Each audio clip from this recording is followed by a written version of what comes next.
అలాగే ఇటీవల బెజవాడను వరదలు బుడమేరు పొంగడం కానివ్వండి, కృష్ణానది నుంచి వచ్చిన వరదతో భారీగా నష్టమైతే వాటిల్లింది. అలాగే అదే సందర్భంలో ప్రకాశం బ్యారేజ్ కూల్చివేతకు కూడా కుట్ర చేశారన్న ఆరోపణలు అయితే వచ్చాయి. దీని వెనుకున్నది మాజీ సీఎం జగనేనని కూడా ఆరోపణలు వచ్చాయి. ఈ నేపథ్యంలో ఇప్పుడు ప్రభుత్వం లక్షలాది మందికి పైగా ప్రజలను చంపాలని భారీ కుట్ర చేశారన్నట్టుగా కూడా ఆ బోట్లను వదిలి లింక్ చేసి వదిలి ఆ బోట్లను తీసేందుకు ఎంత కష్టపడ్డారో మనం ఇప్పటివరకు చూసాం కూడా. ఈ నేపథ్యంలో అంత కుట్ర చేసిన వారిపై ఇప్పుడు చంద్రబాబు ప్రభుత్వం ఎలాంటి చర్యలు చేపట్టబోతోంది, వారిపై ఎలా ముందుకెళ్ళబోతోంది? ఇంకా ఇక్కడ ఒకటి వాస్తవం ఏంటి అంటే, జరిగింది ఒక దుర్ఘటన.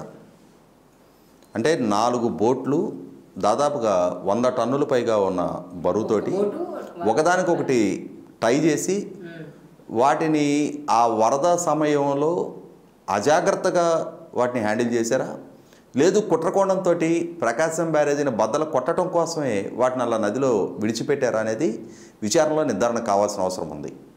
ఎందుకనంటే ఒక్కొక్క బోటు దాదాపుగా 40-50 లక్షల ఖరీదు అవుద్ది అని అంటున్నారు.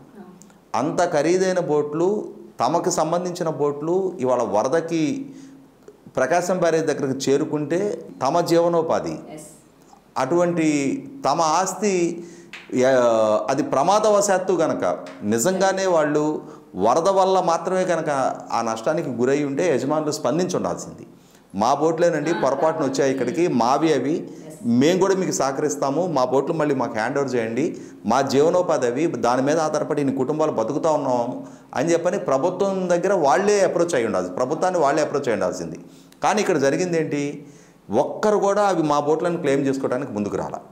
ఇటువంటి నేపథ్యంలో మనకు అర్థమవుతున్నది ఏంటి అంటే, వాళ్ళకి ఆ బోట్ల ఖరీదుని మించిన లబ్ధేదో చేకూరి వాళ్ళు అంత నిర్లక్ష్యాన్ని ప్రదర్శించారని అనుకోవాలి. కాబట్టి ఇక్కడ ఖచ్చితంగా కుట్రకోణం ఉందనేది అర్థమవుతూ ఉంది. 11,43,000 క్యూసెక్ల వరద నదిలో ఉండగా ఈ బోట్ల వల్ల ఏదైనా ఒక ప్రమాదకర పరిస్థితి తలెత్తి ఇక్కడ ఏం జరిగింది, ఆ బోట్లు వచ్చి కౌంటర్ వెయిట్లను గుద్దుకొని 17 టన్నుల బరువున్న కౌంటర్ వెయిట్ ఇరిగిపోయింది. అదే ఆ బ్యారేజ్ దిమ్మలకి కనుక డైరెక్ట్గా గుద్దుకొని ఉండి బ్యారేజ్కి ఏదైనా నష్టం జరిగి ఉన్నట్టయితే, ఇప్పుడు రీటైనింగ్ వాల్ నిర్మాణం జరిగింది వాస్తవమే, రీటైనింగ్ వాల్ నిర్మాణం జరిగిన అప్పటికి బ్యారేజీ పైన స్టోరేజ్ అయిన వాటర్తో కూడా ఒక్కసారిగా ముందుకు దూసుకొస్తే విజయవాడ నగరంలో అపారమైన ప్రాణ నష్టం జరగడానికి ఆస్కారం ఉండేది. అన్నిటికన్నా ముఖ్యంగా జగన్మోహన్ రెడ్డి గారు ఇల్లుతో కూడా తుడిచిపెట్టుకుపోయేది. తాడేపల్లి జగన్మోహన్ రెడ్డి గారి ఇల్లేమి ఒక 100 కిలోమీటర్ల దూరంలో లేదు.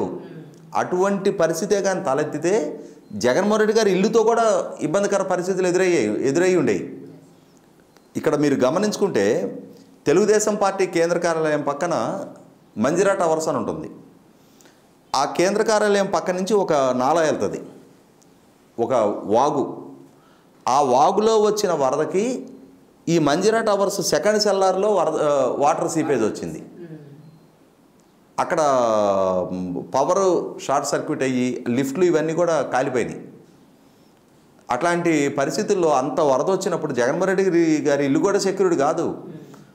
మరి ఆయనకు కూడా ప్రమాదకర పరిస్థితులు తలెత్తొచ్చు అని చెప్పని ఊహించుండాల్సింది.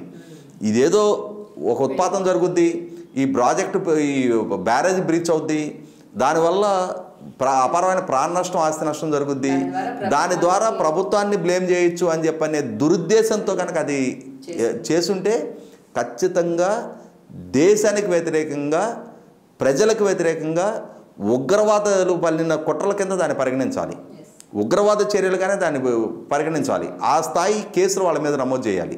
అసలు వాళ్ళుగా ఈ నిర్ణయం తీసుకున్నారా, వాళ్ళ వెనక వాళ్ళని ప్రేరేపించింది ఎవరు, ఆ ప్రేరేపించిన వ్యక్తులను ఆదేశించింది ఎవరు, దీన్ని మొత్తాన్ని మానిటర్ చేస్తుంది ఎవరు అనేది అసలు సిసలు దోషులను ఐడెంటిఫై చేయాలి.